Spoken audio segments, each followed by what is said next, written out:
Queridos irmãos e irmãs, também aqueles que nos acompanham hoje pelas redes sociais, o tempo da Quaresma é um tempo forte, é um tempo de chamado mais profundo à nossa conversão.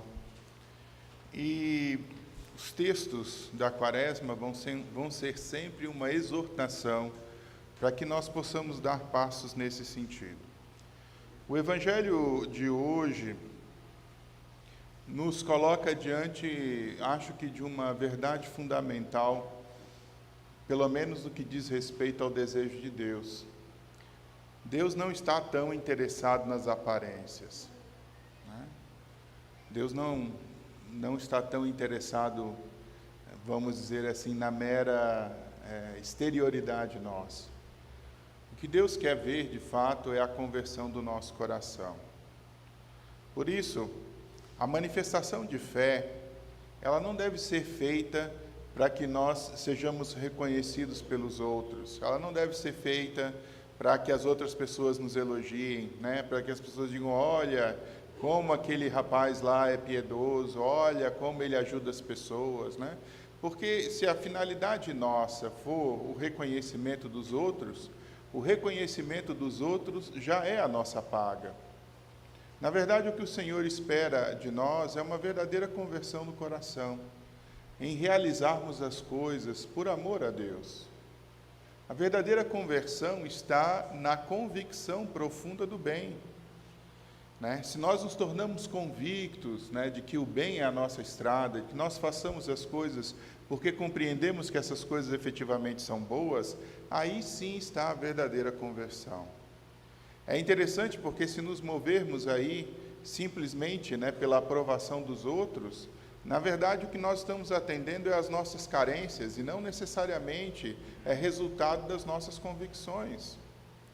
Por isso as boas práticas, né, são três coisas que se pedem nesse tempo, né, e a gente precisa recordar delas, né.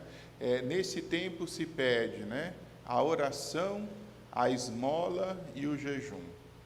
A oração como uma forma de maior proximidade com Deus, né? O jejum como um crescimento, né, na renúncia das coisas para desenvolvermos uma verdadeira liberdade delas e ao mesmo tempo poder honrar o Senhor, né, com a nossa liberdade, com a nossa autonomia, né? E a esmola como sinal das boas obras mesmo, da ajuda concreta àquelas pessoas que precisam. Por isso, o cristão, embora seja mais exortado nesse tempo da Quaresma a essas três boas práticas, essas práticas deveriam ser comuns na experiência da nossa vida durante um ano inteiro, né? Crescer na oração, crescer no jejum, na abstinência, para de fato crescer na experiência do autodomínio e crescer na esmola, na ajuda aos outros, é o caminho que devemos percorrer. Há sempre oportunidades de realizarmos essas três coisas durante todo o ano e até mesmo dentro da experiência da nossa comunidade. Estamos sempre mostrando caminhos por onde essas realidades podem ser feitas. Mas nesse tempo da Quaresma, sobretudo, o chamado à conversão está exatamente para que nós possamos viver de maneira mais concreta, mais eficiente, o chamado que nós temos de cristãos. Nem sempre houve Quaresma na vida da igreja, né? A experiência da Quaresma como tal, ela vai surgir a partir do século IV. Por que o século IV? Porque o século IV foi o século em que nos foi permitido ter a fé de maneira pública. E por que o século IV? Porque no século IV também Constantino passou a favorecer a experiência da igreja e mais na frente Justiniano vai tornar o cristianismo a religião oficial do império. De modo que aquilo que antes era uma experiência de perseguição, porque a igreja era perseguida, ela não podia existir, passou a ser uma experiência de favorecimento, de bem-estar. Então, as conversões se tornaram inúmeras, porque se antes era perigoso ser cristão, agora era favorável ser cristão. Para você ocupar um cargo no império, você precisava assumir a fé cristã. Imagina se antes Você tinha que botar o incenso lá para o imperador para não ser morto. Agora, você, se fosse cristão, tinha vantagens, inclusive sociais. E o que a igreja descobriu? Descobriu que nem toda conversão era sincera, nem toda conversão era de fato uma adesão a Jesus Cristo. E aí a igreja viu a necessidade de anualmente exortar os fiéis a recordarem que são cristãos e que precisam viver como cristãos. E esse tempo da Quaresma surge então como uma grande preparação para a Páscoa, recordando o sentido do nosso batismo e o chamado que nós temos a viver efetivamente como filhos de Deus. Claro que nós vivemos outros tempos, né? Nós vivemos numa experiência onde o cristianismo pode ser vivido, né, de maneira serena e tranquila, sobretudo no nosso país, né? Embora em alguns lugares isso já volte a ser coisa perigosa. De todas as maneiras, né, é preciso que nós entendamos que o nosso batismo não é um ritual só de entrada na vida cristã, mas que o nosso batismo é um grande chamado a vivermos como filhos de Deus. E quem é o Filho de Deus por excelência? O Filho de Deus por excelência é nosso Senhor Jesus Cristo. Por isso, né, somos chamados nesse tempo a buscarmos mais perfeitamente a imitação do exemplo de Jesus, a buscarmos estar mais próximos dessa realidade de conversão, que consiste, sobretudo, em abraçar o Cristo como Senhor e como Mestre. Esse é o caminho nosso, esse é o caminho, né? E assim devemos procurar prosperar. Por que as cinzas? Né? Hoje é quarta-feira de cinzas. Eu acho que um comentário, pensando no assunto, sempre me vem na cabeça isso, né? As cinzas são uma recordação para nós, né, daquilo que significa a nossa própria existência diante de Deus. As cinzas, elas promovem, ou deveriam promover, uma crise existencial necessária, né? Sob que aspecto? Sobre o aspecto de tomarmos posse das nossas próprias inconsistências. Eu gosto de falar disso, assim, sobre um determinado aspecto, para que a gente possa compreender. Quando somos adolescentes, né, estamos para entrar na vida adulta, a gente tem um certo senso de onipotência, né? A gente acha que a gente consegue fazer tudo e a gente acha que nada vai dar errado. Eu vejo, às vezes, nos adolescentes e nos jovens, né, essa arrogância que é própria da inexperiência, né? Por quê? Porque eu acho que a nossa vida adulta começa a se tornar de fato adulta quando nós começamos a tomar posse dos nossos próprios limites e quando nós nos deparamos com as nossas inconsistências e com a nossa própria impotência. Para a gente entender, talvez seja aquele sentimento da mãe que muitas vezes está diante da enfermidade do filho e não sabe o que fazer e se sente impotente em relação àquilo. Quantas vezes as mães, né, não ficaram lá no lado da cama dos seus filhos, febris, sem saber o que ia acontecer no dia de amanhã, e o médico diz, você toma o medicamento e espera. É essa sensação de impotência, né, que nos coloca diante da nossa verdade pessoal. Nós não somos onipotentes, né, nós não temos competência para lidar com todas as coisas. Em algum momento da nossa vida, as nossas inconsistências vão estar manifestas. Na mesma experiência de pais com filhos, é assim também que começa a vida adulta, quando os filhos começam a se dar conta da própria inconsistência dos pais, que antes talvez eram perfeitos, né? Antes eram aqueles modelos e exemplos de sustentação da vida, mas que na medida em que a gente vai crescendo, a gente começa a entender que existem coisas boas, mas que também existem coisas difíceis.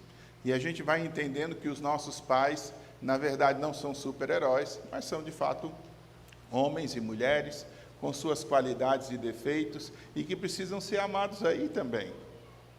Então, uma certa desilusão da onipotência começa a ser exatamente o processo da nossa maturidade humana.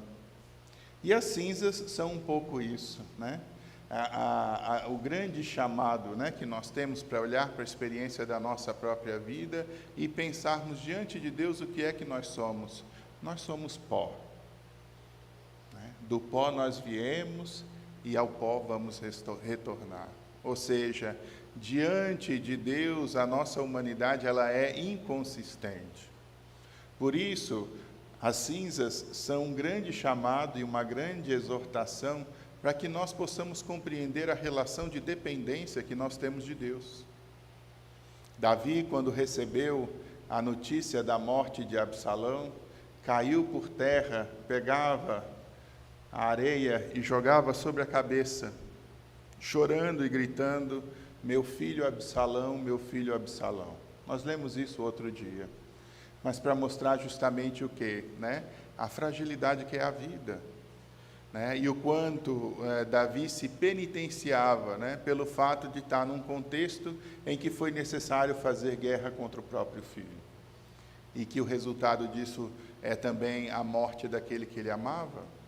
Da mesma maneira, o salmo que nós lemos hoje é um pedaço do Salmo 50, também atribuído ao rei Davi, logo depois que Davi tem notícia do filho morto, né, o primeiro filho que teria com Betsabá, né, filho do pecado e causa da morte de Urias. Também Davi fazia jejum e penitência, pedindo a Deus pela salvação dessa criança, que no fim vem de fato a morrer, e ele escreve esse salmo mostrando justamente o quanto ele é inconsistente, o quanto ele é nada, mas o quanto ele está disposto também a se colocar a serviço do Senhor. As cinzas são esse grande sinal, né, de que nós, ao tomarmos posse da nossa inconsistência, precisamos acolher de fato o Senhor que vem, que Ele sim, né, Ele sim é perene, Ele é constante, Ele é fiel, e todo aquele que se arvora nele encontra as graças que precisa para bem viver a sua vida. As cinzas são esse desafio de humildade, né? Onde nós reconhecemos as nossas limitações para podermos abraçar de fato o senhorio de Deus na nossa vida. Por isso que eu digo que é uma crise existencial necessária, né? Lembrarmos exatamente de que somos pequenos para podermos acolher aquilo que é maior do que nós, que é o próprio Deus. Por isso hoje, ao recebermos as nossas cinzas, recebamos no espírito de verdadeira conversão, ou seja, de reconhecimento de fato das nossas fragilidades e fraquezas, não num sentido de aniquilamento, né? Talvez como tenha sido o sentido de Davi, né, e de tantos outros que se penitenciaram na história, mas no sentido de esperança, né? Porque se nós somos frágeis, a nossa força de fato reside na nossa adesão a nosso Senhor Jesus Cristo. As frases que são ditas a vocês ao receberem a cinza são essas, né? Convertei-vos e crede no Evangelho, porque o Evangelho é exatamente aquilo que supera as nossas inconsistências e que supera a nossa fragilidade. Paulo mesmo dizia isso, né? Quando falava da experiência das suas próprias dificuldades, né? No sentido de acolher de fato essa vida que vem do Senhor, né? Ele dizia: para mim morrer é lucro, porque a experiência de morrer significava encontrar com o Salvador, mas viver é Cristo, porque ele entendeu que a vida dele, de fato, está escondida na vida de nosso Senhor Jesus Cristo. E ele chega a dizer: se com Cristo morremos, com Cristo também haveremos de viver. Por isso, o dia de hoje abre um tempo em que nós, né, somos chamados a voltar com maior intensidade para o Senhor. E como estamos nessa situação de pandemia, né, meio dentro de casa, meio fora, né, mais trancado do que aberto, aproveitemos também os espaços que nós temos e utilizemos os espaços que nós temos para progredir um pouco mais no conhecimento do Senhor. Talvez seja uma grande oportunidade de estarmos mais próximos da Palavra de Deus, né, de procurarmos conhecer um pouco mais. E eu diria, se você não tem o costume de leitura da Sagrada Escritura, comece pelos Evangelhos, escolha um Evangelho, leia o Evangelho inteiro, né? Pare diante daquela mensagem, reflita, né, sobre os valores que estão sendo propostos lá, porque a gente também, para aderir ao Evangelho, precisa conhecê-lo. A gente não ama o que a gente não conhece, né? Então, assim, se a gente não conhece, como nós podemos crescer na mensagem de Jesus? Preciso que a gente possa nos aproximar um pouco mais dessa experiência, a modo de poder compreender também o chamado que Deus nos faz. Às sextas-feiras, sempre às 17 horas, durante o período da Quaresma, nós vamos estar também aqui com a oração da Via Sacra, né? Para nós, fazendo os passos de Jesus até o Calvário, possamos recordar a experiência da nossa salvação e, ao mesmo tempo, nos sentir chamados, né, a caminhar com Jesus na nossa experiência de vida e de fé. Eu também vou fazer uma espécie de retiro.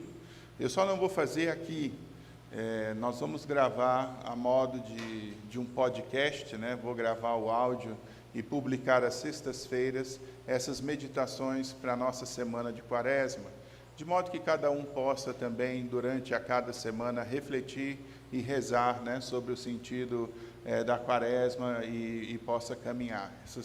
Esses áudios vão ser publicados lá no nosso grupo de avisos, então quem quiser pode, durante a semana, escutar esses áudios como forma também de meditação, de proximidade com Deus, né?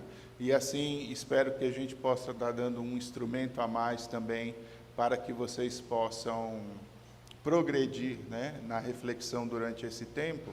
E convém também dizer, né, o quanto é importante que neste tempo nós redobremos de atenção e de cuidado com aqueles que necessitam de nós, também como grande sinal da nossa conversão e da prática do bem. Por isso, eu já tinha explicado ontem, mas vamos durante toda a Quaresma exortar vocês a isso. A partir do final de semana, aqui nos pés de São Miguel, nós vamos deixar uma caixinha, que é uma caixinha de oferta do nosso jejum. Como que isso funciona? Os padres da igreja sempre diziam que a Quaresma das pessoas é a Páscoa do pobre, né? Eu não vou comer a carne, mas a carne que eu não vou comer não é só uma economia para mim, é algo que eu vou ofertar ao pobre. Por isso nós vamos escolher uma instituição de caridade e no final da Quaresma vamos entregar o resultado da nossa renúncia para essa instituição. Vamos fazer uma caixinha aqui, né, e aquilo que nós não fizermos abstinência, aquilo que nós renunciarmos, vamos botar o resultado disso ali na caixinha. Eu não vou tomar a minha cervejinha nessa Quaresma. Ok, o dinheiro que eu ia gastar com a cervejinha, ele é do pobre. Eu não vou comer carne nessa Quaresma. Carne está caro, né? Sim, não vou comer carne nessa Quaresma. A carne que eu não comi, ela é do pobre. E assim por diante. Vamos colocar essa experiência lá, para recordarmos também o quanto nós precisamos, né, entender que a nossa abstinência não é só para o nosso crescimento pessoal, mas é sobretudo para o favorecimento também do pobre. Nós não vamos reter isso, no final vamos prestar conta do quanto arrecadamos e para que instituição nós vamos entregar, e se for o caso, trazemos inclusive a instituição aqui para conversar com vocês, né? Mas o importante é que a gente entenda isso também, o quanto pode ser rica a experiência nossa, se nós também partilhamos com os outros o resultado da nossa abstinência. Por isso, queridos irmãos e irmãs, eu quero desejar a todos vocês uma frutuosa Quaresma, uma abençoada Quaresma, né? Que nós possamos, na nossa comunidade, alcançar frutos verdadeiros de conversão. Através do quê? Através da oração, né? Através da esmola, através do jejum. Concluo com a própria ideia que o Papa colocou para nós hoje, inclusive já está publicado lá no nosso quadro de avisos, no nosso grupo lá do WhatsApp, a mensagem do Papa para essa Quaresma, né? E o Papa dizia que nós não devemos nos cansar de praticar o bem, não devemos esmorecer, porque quem planta bem, colhe bem.